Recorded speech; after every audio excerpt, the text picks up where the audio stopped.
It's springtime here in Alaska, and if you guys are anything like me, the training and preparation for the next hunting trip has already started.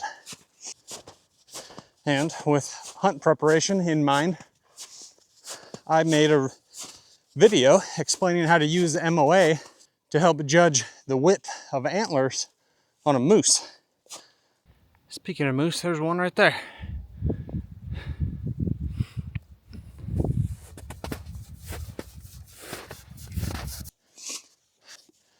The only problem with that video is I buried it in my last bear and moose hunting videos, and it's a little bit hard to find. Come on.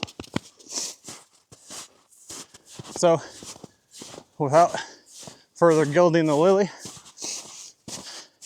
here's the video, and I hope that you guys can find it useful if you have a moose hunt that's coming up, because I know it's been incredibly useful for me to help me judge the size of moose.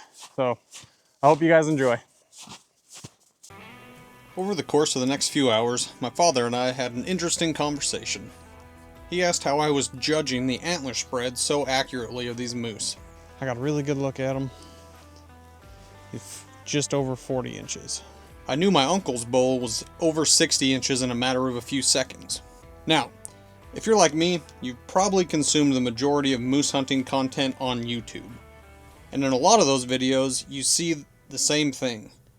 Guy behind the rifle asking if a bull is legal or not. A few guys mention using an MOA cheat sheet, but no one ever explains how to use MOA to actually calculate the width. I know, no one wants to do math, and I'm by no means a math magician, but if I can do it, so can you. What is an MOA? Excuse me while I dust off my marine pith. An MOA, or a minute of angle, is an angular measurement where 1 MOA equals 1/60th of a degree.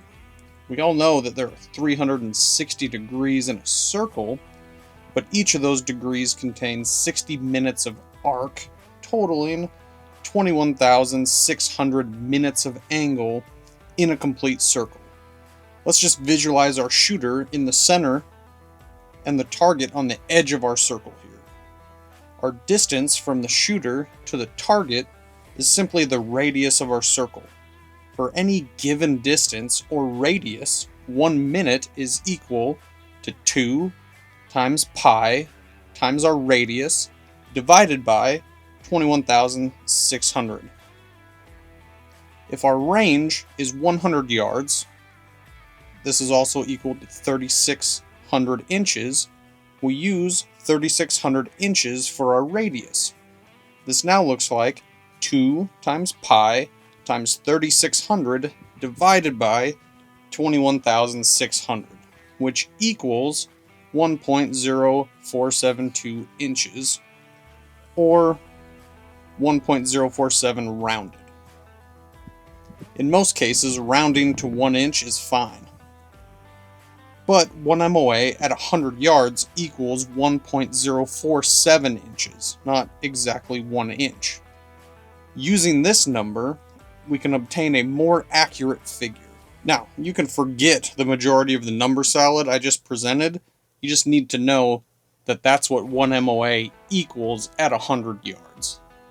How does this relate to judging moose? There are many ways to gain rough estimates. Are the main beams angled up, or straight out, or bowed down? Are the tines pointed forward, or are they pointed out? The distance between the eyes or pedicle to pedicle is normally 8 to 10 inches. You can then use this to help visualize 20 more inches to each side. But all these methods take years of practice and still hold many variables. The simple equation we need is distance divided by 100 multiplied by 1.047. This gives us what an MOA equals at that said distance. Now, simply multiply this number by our measured MOA, and we get our antler spread. Now, let's use MOA. I carry a cheat sheet for quick use, but the main problem is animals are rarely at these exact distances.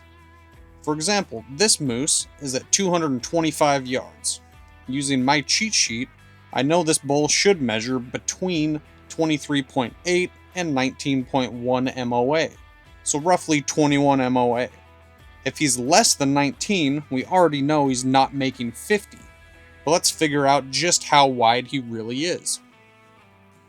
The most difficult problem with using this method is simply measuring the MOA, getting your rifle or spotting scope on target, and getting the bull to look directly at you. Any angle will skew your calculations. As stated before, this bull is 225 yards away. We're going to divide this by 100 and multiply it by our 1.047, and we get 2.3558. Now, multiply this by our measured MOA, which in this case I measured 17 MOA, which gives us just over 40 inches wide. I normally always round my MOA measurement down just to be on the safe side. So if I thought it was 17.25 MOA, I would just use 17 instead. Let's try it on a bigger bull, but at a further distance. This bull is 625 yards out. Divide this number by 100 and multiply it by our 1.047, and we get 6.54375. At this distance, we can see the importance of that 0.047. Instead of 6 inches for 1 MOA at 600 yards, we are really a ½ inch more per MOA. Now again, multiply by our measured MOA, which I thought was 9.5, so I used 9.25 instead, and got 60.5 inches wide. Obviously a legal bull. I didn't need to do any of this to tell this particular bull was legal, but if you're chasing a bruiser of a certain size or a bull that's right around 50 inches, this is a great method that can help.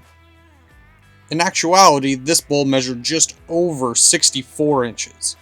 Bulls often have 1 or 2 tines that flare out just to give extra width that you just can't see at distance with your optics. This is just another method to use if given the time. Always use as many methods as time allows, and if there's still any doubt, just let the bull walk.